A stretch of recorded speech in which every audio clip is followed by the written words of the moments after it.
आज के देवता तो भगवान राम ही हैं। तो राम के बारे में चर्चा है, चूँकि आज दशहरा है।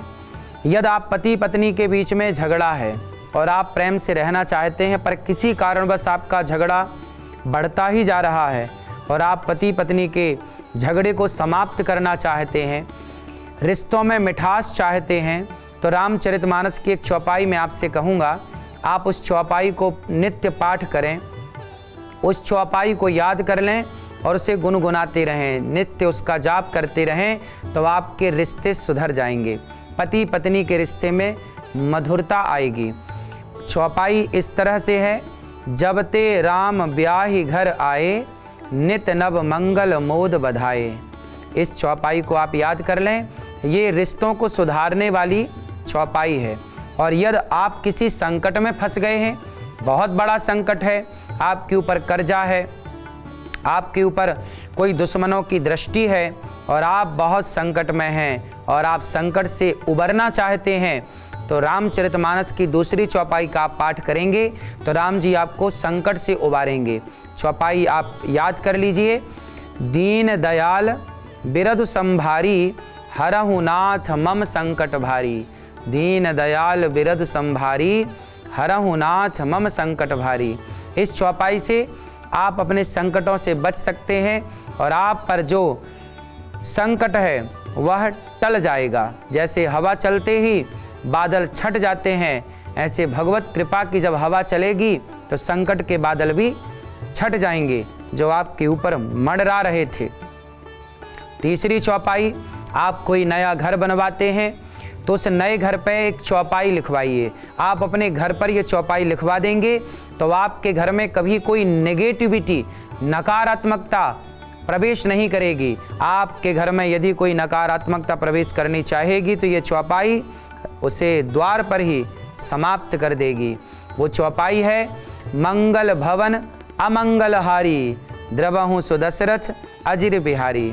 आपका घर मंगलों की खान है, अमंगल का नाश करने वाला आपका घर है, तो मंगल भवन, ये आपका जो भवन है, जो आपका घर है, वो नाना प्रकार के मंगलों से भरा हो, आनंद से और खुशियों से भरा हो, अमंगल कभी ना हो। इसके लिए चौपाई अपनी बाउंड्री पे, द्वार पर, बाहर दरवाजे के पास बाहर ये जरूर चौपाई लिखवानी चाहिए। और द्वार के ऊपर आप चाहें तो शंख चक्र तिलक आप लगवा सकते हैं। आज का गुरु मंत्र, आज का गुरु मंत्र हम सीखेंगे कि किस तरह अपने भीतर के रावण को समाप्त किया जाए। इसके लिए क्या करना पड़ेगा कि विभीषण जी ने रावण से कहा कि रावण, सीता माँ को वापस कर दो वरना सर्वनाश हो जाएगा। तो रावण ने अच्छी बात कहने वाले विभीषण को ही लात मारकर निकाल दिया। आप याद रखिएगा कि जो लोग आपका भला चाहते हैं, जो आपका भला सोचते हैं, आप कभी उन्हें लात ना मारिए, अर्थात अपने से दूर ना करिए। अपने लोगों की बात जो आपके लिए अच्छी है उसे मानिए, उसे सुनिए, उस पर अमल कीजिए।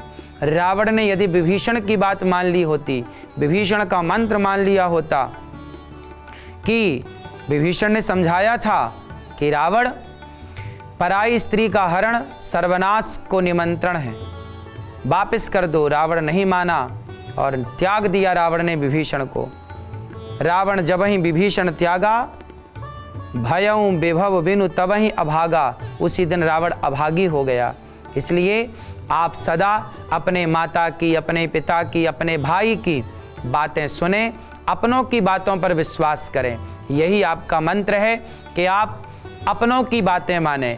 कैकेयी माने दशरथ जी की नहीं मानी, मंथरा की मान गई। परिणाम क्या हुआ?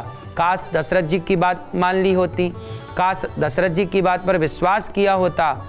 जब आप अपनों की बात, काश दुर्योधन ने भगवान श्री कृष्ण की बात मानी होती, पर शकुनी की बात मान ली। परिणाम क्या हुआ? इसलिए अपनों की बातें, अपने पिता, अपनी माँ, अपने भाई, अपने गुरुजन, इनसे ही सलाह लेनी चाहिए। अच्छी सलाह अच्छे मित्रों से लेनी चाहिए। आप अपनों का साथ देंगे, अपनों के साथ रहेंगे और अपनों की बात मानेंगे जो आपके लिए हितकारी है, इसी से आपका मंगल होगा। तो आपका मंत्र है कि सलाह सदा अपनों से अच्छी सलाह लीजिए, गैरों से सलाह ना ले लीजिएगा और गुरुजनों से सलाह लीजिएगा। यही आज का मंत्र है। अपने भीतर के रावण को मारना है तो सलाहकार कृष्ण जैसा हो, शकुनी जैसा नहीं। सलाहकार राम जैसा हो, मंथरा जैसी नहीं। आप निर्णय लीजिए कि आपके सलाहकार कौन है।